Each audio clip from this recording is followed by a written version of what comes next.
Bienvenida, queridísima comunidad, a este nuevo episodio de El Invernadero, el programa de En Volá con alto porcentaje de CBD, donde se puede fumar y también se puede no fumar, pero lo importante es que nos gusta irnos en la volá. Conversar, relajarnos, tomarnos un tecito aquí con nuestro chalcito y, por supuesto, consumir estas gomitas de CBD que son lo máximo. Aprovechamos de agradecer a nuestro auspiciador New Pharma, que nos acompaña en este nuevo camino acá en Volá con El Invernadero. Con respecto a la invitada de hoy, es una mujer que nace en Londres, Inglaterra. Actualmente vive entre Santiago y Curarrehue, en el sur de Chile, de madre chilena y de padre italiano. Interesante historia por ahí también. Trabaja en el reino fungi desde hace más de 20 años. Llegó casi por casualidad a esto y se ha convertido, sin duda, en la máxima representante de este hermoso reino de los hongos. De hecho, ha sido la mayor impulsora del estudio y la protección del reino fungi en Chile en las últimas décadas y, bueno, no por nada también es la fundadora de Fundación Fungi, la primera ONG chilena dedicada a la funga en el mundo. Además, es micóloga. Ya nos va a explicar qué significa eso. Para hablar del mundo de los hongos, la importancia de los hongos en nuestro ecosistema y este mundo maravilloso y misterioso que representan los hongos, le damos la bienvenida en El Invernadero a nuestra invitada de hoy, con ustedes y con nosotros, mi querida Juliana Furchi. Bienvenida, Juliana, ¿cómo está ahí? Muchas gracias, Jani, muy bien. ¿Estuvo buena la presentación? Muy buena. ¿Le achunté a todo? Todo. Primera pregunta que tengo, y esto antes de entrar a hablar como de las cosas de la pauta, para que la gente también sepa, porque yo no sabía hasta ahora, ¿qué es ser micóloga? La micología es la ciencia que estudia los organismos del reino de los hongos. Así como la botánica son los que estudian el reino de las plantas y los zoólogos el reino de los animales, los micólogos estudiamos los hongos. Perfecto. Oye, y como micóloga y como persona humana, ¿cuál es tu relación con la marihuana? Íntima. ¿Tienes una relación cercana, íntima? Fumo desde la adolescencia. Soy fumadora cotidiana, soy fumadora solitaria y también comunitaria. O sea, para entretención, para recreación, también para trabajar, para concentrarte. ¿Cuál es el uso que le das a la marihuana en tu vida diaria, hoy en día? ¿O si ha ido cambiando también con el tiempo? Ha ido cambiando con los años, porque mi adolescencia fue hace bastante, aunque no se note. Ha sido distinta. Para estudiar siempre me ayudó, para escribir mis guías de campo también me ayuda.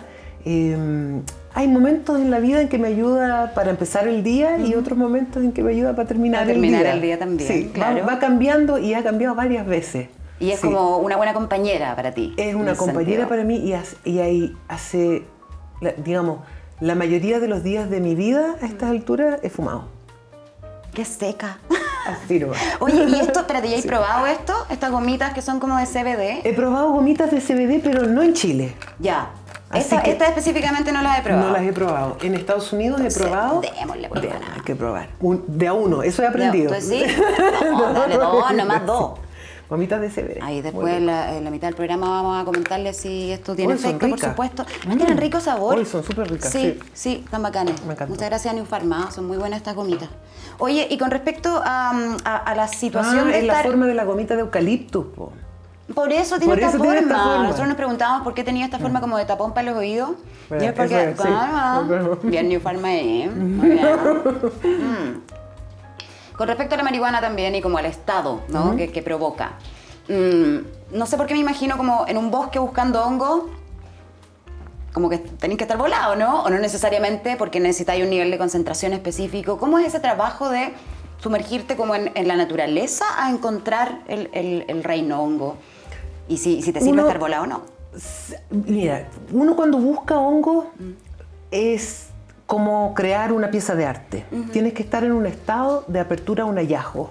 Perfecto. Si yo entro a un bosque y voy a buscar, por ejemplo, la manita muscaria, el hongo de los pitufos, y estoy predeterminada a ver solamente esa forma y esos colores, me voy a perder probablemente el 90% de los hongos que hay en el camino. Cuando un artista va a crear, ¿cierto? Si está muy fijado en dibujar una mano, a lo mejor se pierde de dibujar una estrella, claro, una estrella de mar increíble, ¿cachai? Entonces hay un estado de apertura, un hallazgo que es bien importante. La marihuana ayuda a veces, otras veces no. Si hay que caminar mucho rato y durante muchos días seguidos, tiende a haber un bajón después de fumar que te hace más cuesta arriba. ¿Cómo pedí una hamburguesa en el bosque? O no, sea, imposible. Exactamente, el bajón. Sí. Y lo otro que pasa es que dependiendo de cuánta humedad hay en un bosque o no, tratamos de no prender nada en los bosques por peligro de los incendios. Buen punto, andáis ahí prendiendo la cola. Ahí es donde sirve la haciendo gomita. el matacola con la caja de fósforo, Claro, nada que ver. no, sí. Peligro de incendio total. Sí, así que sí. Oye, y también para la gente que no sabe o que tal vez recién se está acercando a este mundo, que un poco es mi caso, porque para prepararme para esta entrevista, por supuesto que estuve como estudiando un poquito, y me llama harto la atención este reino de los hongos, de que los hongos al parecer no son como ni una planta ni un animal, son como un tercer... Entonces, hablemos de eso. ¿Qué son los hongos realmente, Juliana? ¿Qué está pasando? Los hongos son organismos que forman su propio reino. Son organismos que tienen una célula distinta a la célula de las plantas y los animales y obtienen su energía de manera distinta a las plantas y los animales. Por convención, la humanidad ha dicho ya, vamos a dividir los seres vivos en 5 grandes reinos. Y hemos dividido en reino de los animales, ¿cierto? El reino Animalia, al que pertenecemos nosotros, que tienen un tipo de célula eucariota, que tiene un núcleo definido y una membrana celular y nos alimentamos por ingestión. Perfecto. El reino de las plantas, que tanto amamos, que tiene también el mismo tipo de célula eucariota, pero con una pared celular de celulosa y obtienen su energía del sol, ¿cierto? Haciendo fotosíntesis. El reino de los hongos tiene también una célula con un núcleo definido, eucariota, pero con una pared celular de quitina, no de celulosa como las plantas, y obtienen su energía por absorción. Los hongos viven dentro de su alimento, secretan enzimas, digieren afuera y después absorben los nutrientes. ¿Y por qué son tan importantes para el ecosistema? Los hongos son organismos que no solamente son responsables de reciclar la materia orgánica, todo lo descomponen, lo degradan y lo reciclan, sino que también forman simbiosis con plantas y animales que son esenciales para la vida. Los hongos son los responsables de que las plantas puedan vivir fuera del agua. Los hongos son responsables de que existan plantas terrestres. O sea que los hongos son responsables, por ejemplo, de que pueda vivir cannabis sativa u otras Tenemos especies. tanto que agradecerle a los hongos, Todo, Dios mío. todo.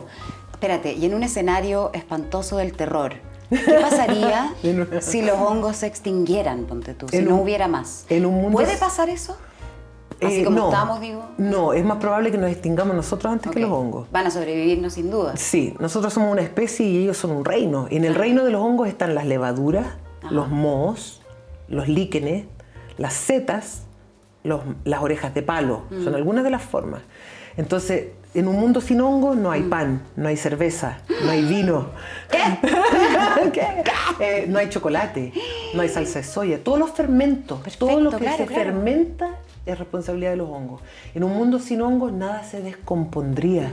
El mundo sería un basural. Ninguna energía se reciclaría. Se renovaría o se reciclaría. Y sabemos que la energía no se pierde, la energía se transforma. Y la que los transforma con las bacterias son los hongos. Qué loco eso, porque uno tiende a pensar en los hongos y inmediatamente piensas, al parecer en lo que tú dices, que son las setas, ¿no? Como esta forma del hongo. O digámoslo, dilo, dilo, las callampas. Las callampas. Las callampas, Linda sí. palabra. Y lo que tú mencionabas es súper importante, porque los hongos entonces están súper presentes en nuestra vida cotidiana. Sí. No es necesario ir al bosque más antiguo del mundo para la relación con los hongos, digo, es mucho más directa de lo que tendemos a tener conciencia, creo. Totalmente. Cada una y cada uno de nosotros interactuamos con hongos cotidianamente, incluso sin saber las maneras más íntimas en las que interactuamos. En las que están vivos, digamos, cerca nuestro.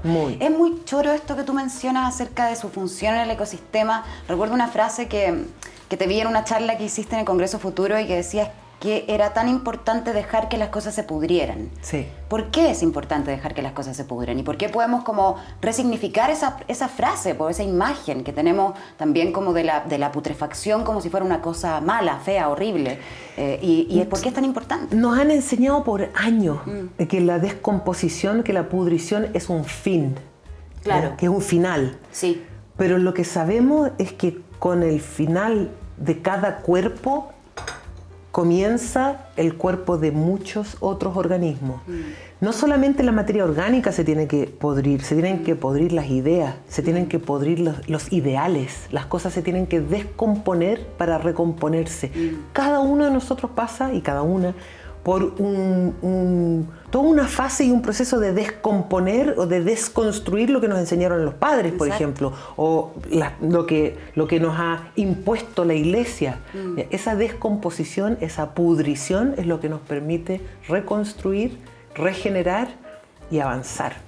Es súper bonito aprender eso de los hongos, llevarlo también a esos ámbitos que tú mencionas. Juliana, ¿cómo empezaste en esto? ¿Cómo llegaste a este mundo? Porque no me imagino que sea tan fácil como decir voy a no sé, tengo un ramo en el colegio, el ramo de hongos, me fue bien, voy a estudiar esto. ¿No es el proceso más conservador o más predecible tal vez llegar a dedicarte a esto? ¿Cómo fue para ti? De partida no hay ningún ramo de hongos en ningún colegio y eso lo voy a cambiar. Muy bien. Eso se está cambiando.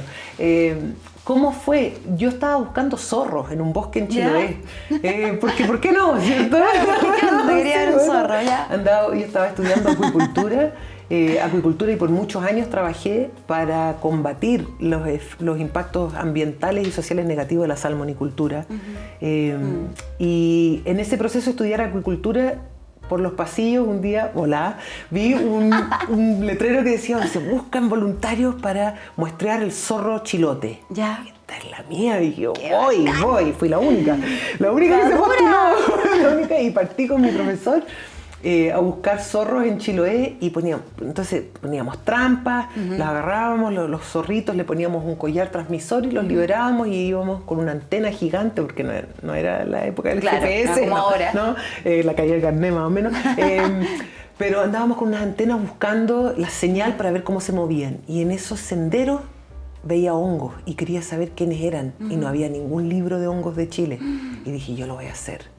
Y así nomás fue, un relampagazo en la volá, y nunca más pude salirme de eso. He tratado de hacer otras cosas. Entonces la respuesta corta es: ellos te eligen, es una vocación.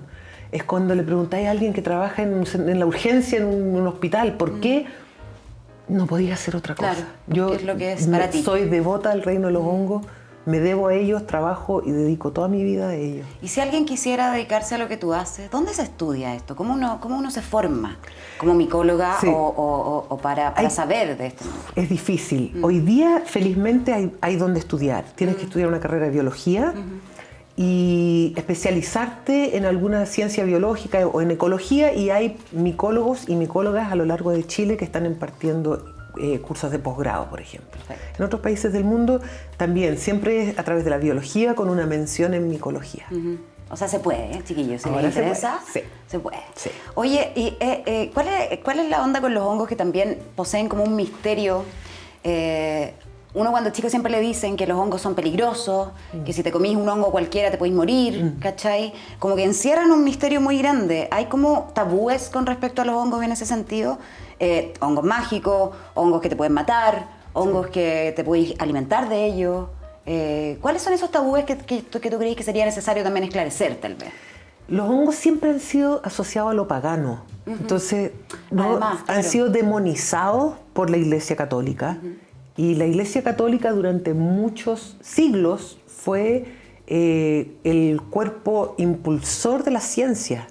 Lamentablemente, digamos, lamentablemente en muchos sentidos. Entonces los hongos son organismos que tienen formas fálicas, que están asociados a la descomposición, que crecen a veces en lugares oscuros o como húmedos, ¿no es cierto?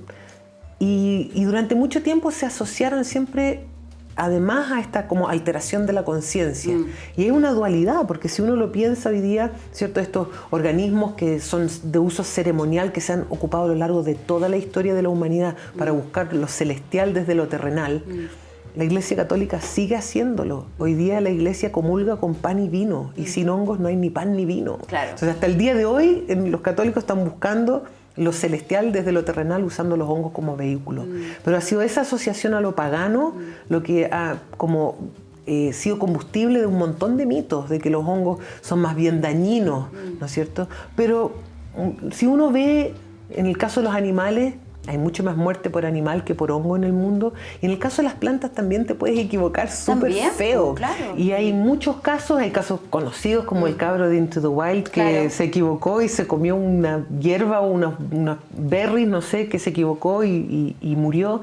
Y hay animales también que al tocarlos te matan, ¿no es cierto? Pero esa asociación, esa demonización se ha puesto de manera así, bien pesada sobre los hongos. Ahora, igual, espérate, también es cierto, ya, porque por ejemplo, si yo estoy en un bosque en el sur y yo me como un hongo al azar, voy caminando y me como, ay, lindo el hongo, lo voy a probar porque, no sé, en volá. ¿Cuál es la posibilidad de que ese hongo me mate o me tripee o sea súper rico nomás? ¿Cachai? Como que alucine o que me mate o que, qué delicioso el shiitake, no tengo idea. Como, cualquiera de esas tres cosas pueden pasar. Pero son de bajísima probabilidad. Ya. La probabilidad mayor es que no te pase nada. Ya. Después, la siguiente probabilidad es que puedas decir, uy, que está rico, igual. Ya. Y luego lo más probable es que entre que te mate o que te huele es muy bajita la posibilidad, muy bajita. Perfecto. La cantidad de hongos que te hacen daño, proporcionalmente a la cantidad de hongos que tú ves, es casi mínima. Perfecto.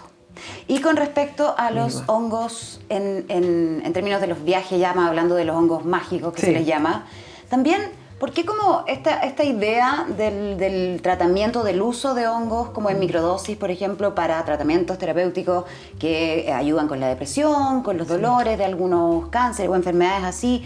¿Por qué crees tú que es algo que hace tan poco pareciera ser conocido y que todavía no es de uso transversal en la salud? La responsabilidad de que no los estemos ocupando como medicina que son es de Nixon y de Reagan, porque le hicieron la guerra, ¿no es cierto? Claro, porque en los 60 o en los 50 estaban estas investigaciones, claro que ¿no? sí, se investigaba con el LSD. El LSD, por ejemplo, es un compuesto que es sintetizado de un hongo. También mucha gente no lo sabe, pero es sintetizado del cornezuelo del centeno. Y la psilocibina, que es lo que más se está ocupando hoy día para tratar trastornos de depresión o trastornos de estrés postraumático, son medicinas ancestrales que se han ocupado en distintas partes del mundo por miles de años, que se dieron a conocer al mundo occidental a través de las investigaciones de un ex banquero norteamericano que se llama Gordon Wasson, y a raíz de sus investigaciones se supo de la existencia de María Sabina, quien es una sacerdotisa mazateca que trabajaba con hongos a la vez de que muchos mazatecos trabajaban y trabajan con hongos medicinales al día de hoy. Esa investigación y esa publicación hizo como un boom entre los hippies en los años 60, 70, como conocer este hongo que te alteraba el estado de conciencia y que te llevaban como a encontrar prácticamente a Dios. Muchos hablaban de como eso. una experiencia religiosa, el uso de las microdosis, hay muchos investigadores que dicen que no tiene sentido cuando existe la posibilidad de tomarse una dosis religiosa. Es decir, ¿por qué vas a ir tomando de a poco cuando en realidad una dosis fuerte te puede transformar todo. Sí. Te puede transformar la vida completa. Pero eso no le conviene mucho, y no sé aquí si tiene que ver a la industria farmacéutica, digamos, ¿no? Así es. Como porque a la gran farma, no a la pequeña farma. No, por favor, farma aquí, nuestra farma está todo bien, Sí. pero obviamente a la industria farmacéutica gigantesca, corporativa, no le conviene tanto algo que se usa una vez. Así es. Versus una pastilla que te tendrías que tomar casi por el resto de tu vida para la ansiedad o la depresión. Así es. Lo que se sabe hoy día es que la psilocibina tiene la capacidad de reenrutar los caminos neurológicos del cerebro. Es decir, tú puedes transformar la reacción traumática ante un estímulo habiéndolo tratado con psilocibina en una dosis, a veces en una sola dosis. Es muy loco pensar que hay algo que puede como cambiar tu ruta neuronal, porque es muy poderoso. Es muy eso. poderoso, y además se sabe que pueden producir neuronas, que ocurre la neurogénesis. La neurogénesis, claro. Cosa que muy rara vez ocurre, digamos, en la vida de una persona. Se sabe hoy día que la psilocibina, y a veces la psilocibina en conjunto con otros compuestos, produce neurogénesis. Pero lo que sabemos con certeza es que la forma en que te mejoran la vida después de depresiones o de estrés postraumático es reenrutando los caminos neuronales del cerebro para resignificar lo que te produce un problema. Me hablaste ahora Sí. de esto de las rutas neuronales y se me viene inmediatamente la imagen, para los que han visto el documental en Netflix, el como Sí. muy famoso, donde habla Fantastic acerca de Voyage. estas redes subterráneas, ¿no? Sí. Porque están los hongos en las superficies, pero pasa algo abajo en el bosque. Está todo pasando. Me gustaría que nos explicaras Está eso. todo Sí. pasando ahí. ¿Qué pasa abajo y cuáles son los micelios, ¿no? Se llaman como... Hay una cosa abajo que es muy bonita que ocurre y que uno... Claro, es un mundo muy oculto, pero muy importante. Mira, no todos los hongos producen micelio. Ya. Las levaduras no producen micelio, los líquenes no producen micelio, pero todas las callampas o las setas sí producen esta estructura que es una red filamentosa enorme, microscópica, que puede extenderse por cientos de kilómetros y que interconecta todo bajo el suelo. Es capaz de crear flujos de nutrientes entre árboles viejos y árboles chicos para entregarles agua, nutrientes, impulsos eléctricos. Y es una red, es un verdadero cableado del bosque. Y eso es micelio, que hay muchas especies en un bosque que forman su micelio, que se van entrecruzando, a veces se entrelazan, y una o dos veces al año este micelio se junta, se conforma y produce una seta o una callampa, que es lo que nosotros vemos. Que es lo que sale que es lo que sobre la sale tierra. sobre la tierra. Pero lo que estamos viendo cuando nos encontramos con un changle o con una callampa en el bosque es una estructura macroscópica cuya única función es reproducirse y viene de un organismo que vive todo el año bajo el suelo, que es este micelio. Sí. El ser vivo más grande del planeta Claro. es un hongo. No es la ballena no sé cuánto. No es la ballena azul. Es no. eso. Es un hongo que vive en un bosque en el norte de Estados Unidos y que tiene cerca de 900 hectáreas bajo suelo. No te puedo creer. Así nomás. Sí. A tu juicio, los pitufos eran una buena representación del mundo, Fungi. Creo que Gargamel era la mejor representación, porque si uno lo mira con detención, ese hongo, la manita muscaria, es el alucinógeno más antiguo conocido de la humanidad. ¿Ya? Es el dios Soma de la India, es muy, muy, muy importante en la historia de la humanidad. De ahí viene el mito de San Nicolás, de Santa Claus. ¿Ya? Y Gargamel era un cura que andaba con un canasto, ¿cierto? Y con un gato. Él capturaba, él lo que hacía era secuestrar a los pitufos para que los llevaran a la aldea, porque él lo que quería era cosechar esos hongos.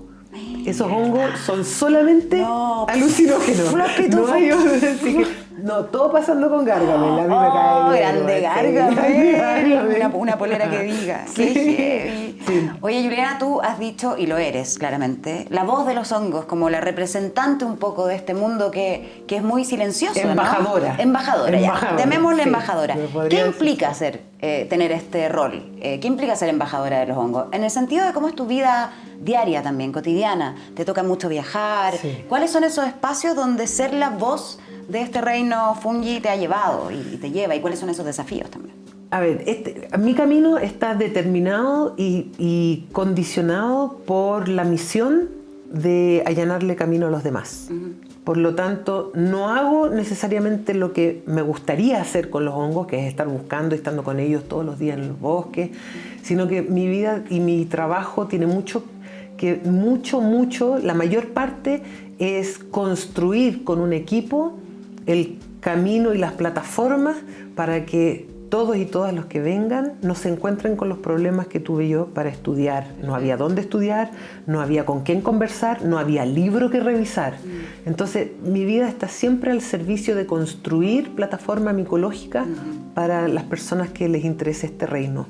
Eso implica mucho escritorio, mucha computadora, implica mucho conversar mucho con seres humanos, que no es la cosa favorita. Estoy feliz hablando contigo acá. Pero en general. Sí, en general. Sí, claro. Y mucho viajar, hablando de experiencias de éxito de políticas públicas que hemos tenido como fundación. Pero en el fondo, y sí, no lo digo, no lo paso mal, pero sacrifico el deseo de estar con los hongos cotidianamente para que muchos y muchas lo puedan hacer, después, para siempre. Puedan estar haciéndolo ahora incluso. Sí, eso es lo que a mí me ha tocado como pionera, como pionera en este camino. Sí. Oye, ¿y cuál es el peor lugar del mundo, crees tú, para pegarse un viaje así con hongo alucinógeno? El peor lugar. Fuera de sí mismo. En cualquier lugar que tú estés fuera de ti mismo, Ajá. es el peor lugar. No estando alineado, conectado contigo mismo o contigo misma. ¿Y el mejor? Adentro tuyo. Mira, yo he tenido experiencias y he sido testigo de experiencias maravillosas en la mitad de una ciudad y en un bosque. Tradicionalmente las ceremonias son de noche, a oscuras. Por eso digo, lo importante, el mejor lugar es estar con uno tranquilamente, y el peor lugar es estar fuera totalmente desconectado de ti. Sí. Estábamos hablando recién y tú me hablabas por un lado de políticas públicas, por otro lado también al principio de la conversación hablamos de por qué no había un ramo de hongo en el colegio. En ese sentido, ¿qué y cuál es el trabajo? Me imagino que tú haces también desde la fundación. ¿Cómo debiera insertarse este conocimiento del reino fungi en la educación? Y también, ¿qué pasa con la cosa del medio ambiente y todo, ahora que estamos escribiendo una nueva constitución para Chile? Sí. Los hongos demuestran que todo está conectado. Sí. Los hongos son organismos que cuestionan los límites de un individuo y te demuestran con hechos de que un individuo no existe. Entonces, los hongos son organismos que representan colaboración. Son los organismos que demuestran que no es como pensó posiblemente Darwin, que era la sobrevivencia del más fuerte. Los hongos te demuestran que es la sobrevivencia del más colaborativo. Como de la comunidad. Es la comunidad. Son las comunidades más fuertes las que sobreviven y las que avanzan. Entonces, hay mucha enseñanza que sacar del modelo de vida de los hongos. Desde la simbiosis, que representa la colaboración, hasta la descomposición, donde nos enseñan que no hay que tener miedo de que todo se pudra y no hay que tener miedo de los procesos de descomposición de las ideas o de los sistemas, ¿no es cierto? No, la descomposición de las estructuras. De todo lo que estamos haciendo ahora en Chile tiene estamos mucho que ver con eso, ¿no? descomponiendo para poder Exacto. volver a componer, y ese proceso se llama vida, se llama vivir. Entonces, desde ahí los hongos enseñan mucho en términos filosóficos acerca del proceso. Sí. En términos concretos, los hongos deben ser incorporados o explícitamente, si es que se nombra explícitamente a las plantas y los animales, se deben nombrar explícitamente a los hongos. Si no, debiera dejarse genérico como ¿no es cierto?, ser vivo, los seres vivos, la biodiversidad, etc. Los hongos crean ecosistemas. En un mundo sin hongos, nada se conectaría, ¿cierto? Entonces, hoy día tenemos una legislación que habla de los componentes de la naturaleza y se estudian los componentes. Los hongos lo que hacen es que te muestran que no es que somos todos componentes, somos todos parte de un gran componente que funciona de manera orgánica. La única manera de tener una visión ecosistémica del planeta es incluyendo los hongos, porque ellos crean ecosistemas.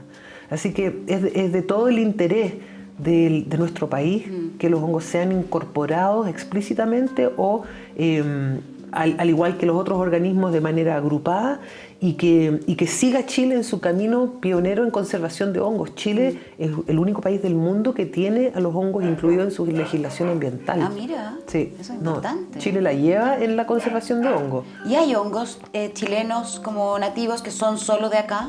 Hay muchos. Los hongos son específicos de su sustrato. Ajá. Entonces, si hay una planta nativa o endémica de Chile, va a tener sus hongos nativos y endémicos. Si hay un animal nativo, perfecto, también va a tener sus hongos. Entonces, por ejemplo, la araucaria tiene hongos que son específicos de ella, los alerces, ¿cierto?, los robles, lengas, coihues, y son hongos que son como cotizados a nivel mundial.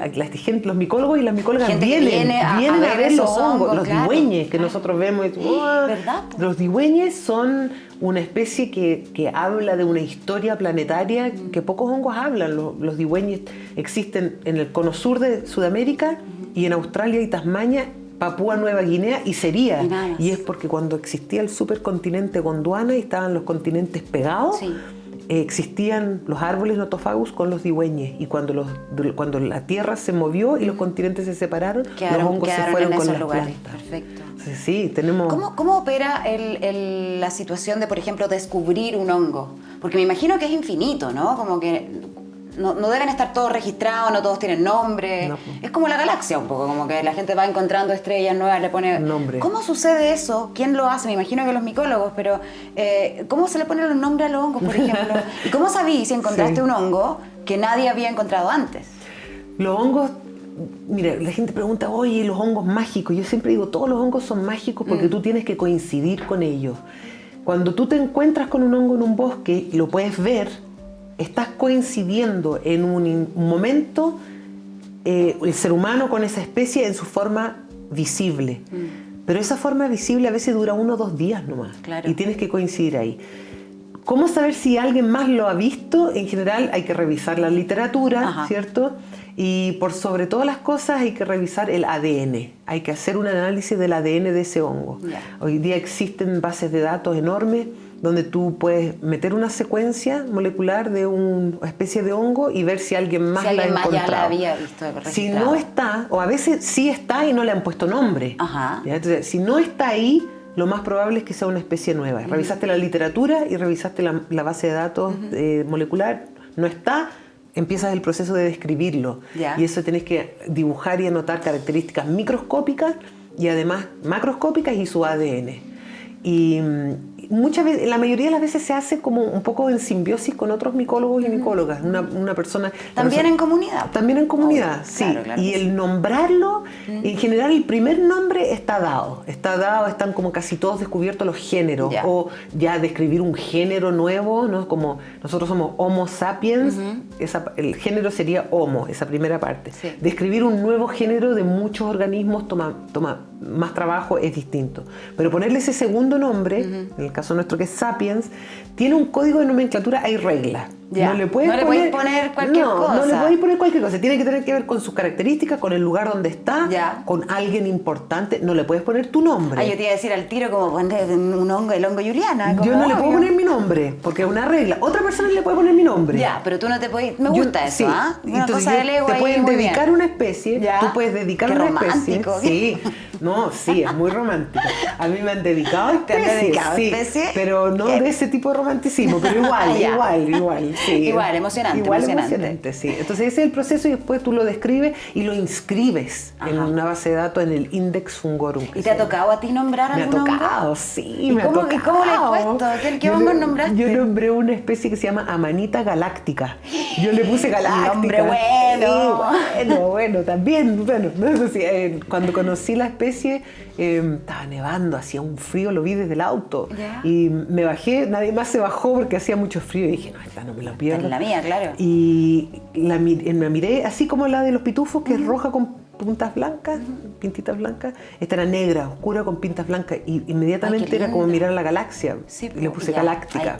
Ahí estaba. Claro, porque Tiene tiene que que decir de ver con- dónde venía la asociación de Tiene galáctica que ver con eso. es negra con pintas blancas. Y si tuvierais que hacer un homenaje o ponerle un nombre de alguien que tú quieres mucho, digamos, a un hongo, ¿A ¿se te quién? ocurre algo? Se me ocurren muchas personas, pero podría dedicarle tanto al cantante favorito, Claro. la música que me ha acompañado durante 20 años en los bosques, que probablemente sería Prince. Es que un hongo Prince, un hongo Tendría que Prince ser morado, sería lo ¿no? Sí, máximo. Tendría que ser morado, sin Tendría duda. que Y ser como, morado. y como crazy, así, Sí. como muy llamativo. Sí, Sí. Pero y si no, probablemente tendría... Hay otra especie que nombré que se llama Cortinarius chlorosplendidus. Ya. Y es verde, hermoso. Cloro es verde. Claro. Y splendidus, ¿no es cierto? Entonces, claro, y ese lo encontré yendo detrás de un arbolito a hacer pipí en el bosque. Hay que decirlo. Es como las instancias en las que te podías encontrar un hongo Sí, son demasiado diversas, se pasó. Especie nueva para la ciencia. Y en Igual. ese sentido también, hablando de los hongos chilenos y hablando también de esto que hablábamos, de la importancia de incluir a los hongos también en nuestra educación, ¿no? Sí. ¿Qué hongo de los que son chilenos tú encontráis que debiera ser como parte de nuestro emblema, así como al lado del copihue, ¿cachai? Como Yo creo que los así de digüeñes. importante, Los los digüeñes. digüeñes, sí. Porque el pan de indio, los digüeñes son varias especies distintas. Entre ellas está el pan de indio, que es súper importante para las culturas fueguinas. Se alimentaban de eso, por algo le decían pan de indio. Y desde la Tierra del Fuego hasta la Campana, en la zona central, están presentes, han sido consumidos por pueblo originario y siguen siendo consumidos por chilenos y extranjeros. Yo creo que probablemente es la especie de mayor uso. Y ahora, para los tripofóbicos estamos mal. ¿Por porque qué? es lleno de hoyitos. Claro. Pero yo diría que los digüeñes serían son importantes en nuestra cultura. Y la última pregunta, Juliana, ¿crees que sería valioso o tú propondrías tal vez, si pudieras, cambiar tal vez la frase por la razón y la fuerza por valijongo? Totalmente. Le pondría valiz callampa. Valiz callampa. Callampa es una palabra quechua. ¿Verdad? Sí, viene del quechua, callampa, le pondría totalmente. Hay que resignificar el valiz callampa entonces. Sí, uno vale hongo con orgullo. Uno tiene que tomárselo como un piropo. Mira, en Chile, para el 18, la mayoría de los chilenos y las chilenas consumen, ¿no?, su asadito, o claro, su vinito, su chela. Sí. Sin los hongos no existe Ninguna de esa esas cosas ninguno. existe. El choripán no existe porque sin los hongos no hay pan. No hay carne de vacuno porque los rumiantes, los herbívoros, no pueden descomponer el pasto que comen sin los hongos que están en su guata. Son los hongos en la guata de la vaca que permite que la vaca se pueda alimentar del pasto. Y el vino y la cerveza se hacen exclusivamente y gracias a los hongos. Y el queso. También. O sea, hay quesos que vienen con hongos Sí, así directamente. O sea, no hay asado 18 sin hongos. No hay No hay placer, chilenidad. no hay placer No hay sin chilenidad, no, para nada. Oye, ahora sí, para cerrar, Juliana, un mensaje también, creo yo, hay mucha gente que ve este programa, gente joven, más jóvenes que nosotros, que somos jóvenes todavía igual, Sí. y que tal vez Déjame viendo recoger el el documental, carnet. recogemos nuestros carneses y tomamos nuestro tecito, pero tal vez viendo el documental de Netflix, tal vez Sí. viendo esta entrevista contigo, Sí. y tal vez experimentando por la vida, tal vez hay gente joven que está muy interesada en dedicarse a esto, en meterse al mundo fungi, a investigar, a trabajar en esto. ¿Qué consejos les daríais? No se detengan porque no existe algo. El hecho de que algo no se haya hecho no significa que no se pueda hacer o que no valga la pena hacerlo. Y yo creo que es importante seguir las certezas. Hay dificultades, uno le puede ver el modo, pero si quieres dedicarte a los hongos y no encuentras fácilmente dónde hacerlo, escríbele a la Fundación Fungi, te vamos a ayudar. Sí. Excelente, Tal muchas cual. gracias, Juliana, por Bueno. venir hoy día. Sí. Oye, rica la gomita, ¿o no? Muy buena. Igual pegaron. Muy buena. Muchas gracias Sí. por venir, de verdad, un aplauso para la Juliana. Muchísimas gracias a ustedes, comunidad. Valen todos callampa, nos vemos en el próximo episodio del Invernadero.